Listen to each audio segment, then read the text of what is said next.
A big story this week on India Essence continues to be around Myanmar. The story we touched upon, viewers, last week as well, where the clock is ticking and the stakes have never been higher for the region, which includes not just the junta, but Bangladesh and India as well, given how strategic this entire area is. And India Essence told you, viewers, last week as well, and we tell you more about the Arakan army's advances and what it means for the region. Arakan army has now seized Maungdaw, which is in fact a very important town, and now all eyes are on Chittagong, an extremely important town for Bangladesh. In fact, last week, the world witnessed the fall of Maungdaw as Myanmar's Arakan army claimed victory, and their march seems unstoppable.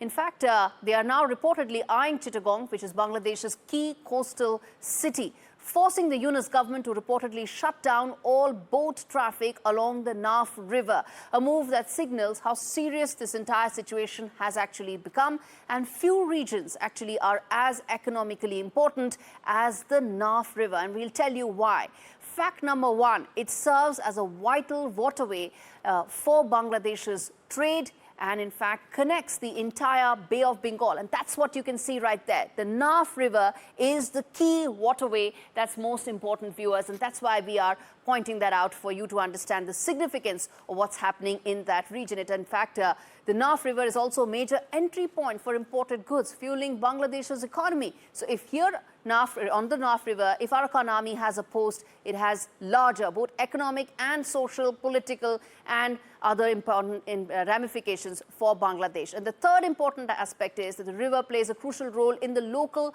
fishing industry that supports the livelihoods of thousands. If this river falls into conflict, the ripple effect could in fact be very significant for Bangladesh's economy. As I said, this is no ordinary border zone.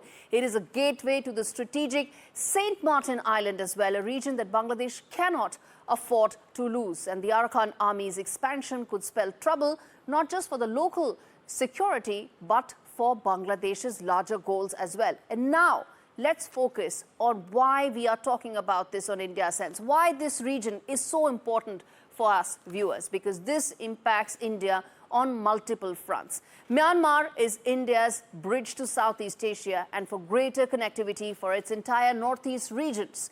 To stabilize Myanmar, India must use diplomatic engagement, humanitarian support and coordination with ASEAN countries. New Delhi needs to have more engagement with ethnic groups as well, and not just the junta with whom we have been engaging so far. And in fact, listening to what the External Affairs Ministry spokesperson had to say on how things are unraveling right now in Myanmar. So, yes, we are following developments in Myanmar very closely. We understand that the fighting has intensified and we are following the evolving situation very closely. You would also understand that some time back, because of the security situation, we had relocated our people serving in our consulate in Sitwe to Yangon. But even though the relocation has happened, our consulate in Sitwe continues to be functional.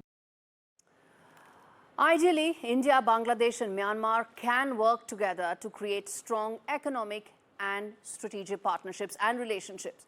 But with Yunus choosing extremist elements over ties with India, New Delhi now needs to engage more to remain relevant and in fact a major player in this region, more so since the flux in Bangladesh is pretty much still going on and that turmoil is set to impact India's northeast regions as well at some point or the other.